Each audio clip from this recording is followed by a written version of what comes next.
Larry Holder, Jeff Duncan here with you, and I'm amazed. I'm sure you're amazed. Pelicans are up 2-0 coming back Thursday. Smoothie King Center, 8 o'clock tip, and, of course, they also play Saturday afternoon with a chance to sweep.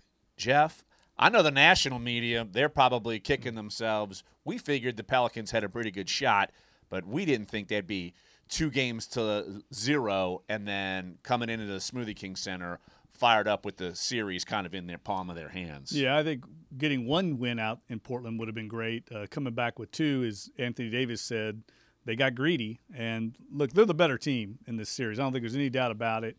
And I'll be surprised if it goes back to Portland. I think they're going to sweep both games here. And I don't know when's the last time that happened. We'll have to look that up when a number 6 seed has swept a number 3 seed. Probably hasn't happened very often, but it's just indicative of how close the Western Conference race was between the 3rd seed and the 8, even the 9th team in the standings. And right now the Pelicans look like clearly the better team and playing with a lot of confidence.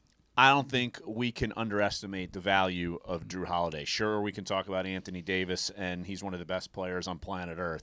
But Jrue Holiday has been the difference maker in this series. There's no question. No, he's the best guard in the series, and that's saying a lot when you have two great guards in Portland and Damian Lillard, a guy that a lot of people thought was an MVP candidate this year and has been completely dominated by Jrue Holiday. Jrue Holiday and Anthony Davis are combining for 56 points a game.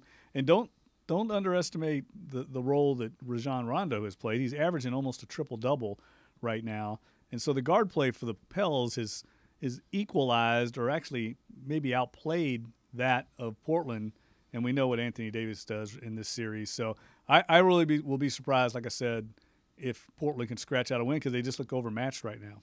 Absolutely, and there's mismatches all over the place. It looks like Jrue Holiday can kind of do whatever he wants, whether it's drive through the lane or hit a big three. But I do think that when Portland has made runs, and we saw that happen a couple of times in these first 2 games, and I'm assuming even when they get to the Smoothie King Center, maybe they go down, they'll make runs because that's the nature of the NBA and how good these teams are. The Pelicans have been able to come up huge, whether it's Jrue Holiday getting a rebound, Nico Mirotic hitting a rainbow 3, Rondo hitting a wide-open 3. It's not having to be just one guy, 2 guy. When they're big spots, they've been answering the bell without any issue. Yeah, and they ran down a bunch of 50-50 balls last night in their series, and they're playing with a lot of confidence. And you mentioned executing down the stretch with the guard play.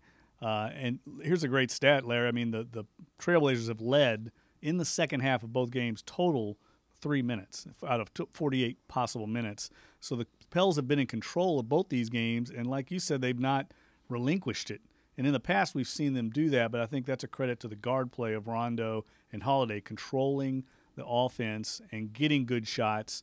And then if they do miss, they're running down those offensive rebounds. And they're just playing very well on all cylinders right now, and with a lot of confidence. Absolutely. So Game 3 is going to be Thursday night. Game 4 is going to be Saturday. And if necessary, amazingly, I'm saying this, if necessary, the Pelicans will have to go back to Portland for Game 5. But should be a fun series. I'm assuming the Smoothie King Center is going to be packed. I know you're going to be there. Our own Will Guillory is going to be there. We're going to have blanket coverage for the Pelicans. Check it out at NOLA.com and in our print editions of the Times-Picayune. And we've been talking about it for months. We'll keep talking about it here on Duncan Holder, 10 a.m. to noon, Sports 1280, NOLA.com, and the iHeartRadio app. So for Jeff Duncan, I'm Larry Holder. Thanks for joining us.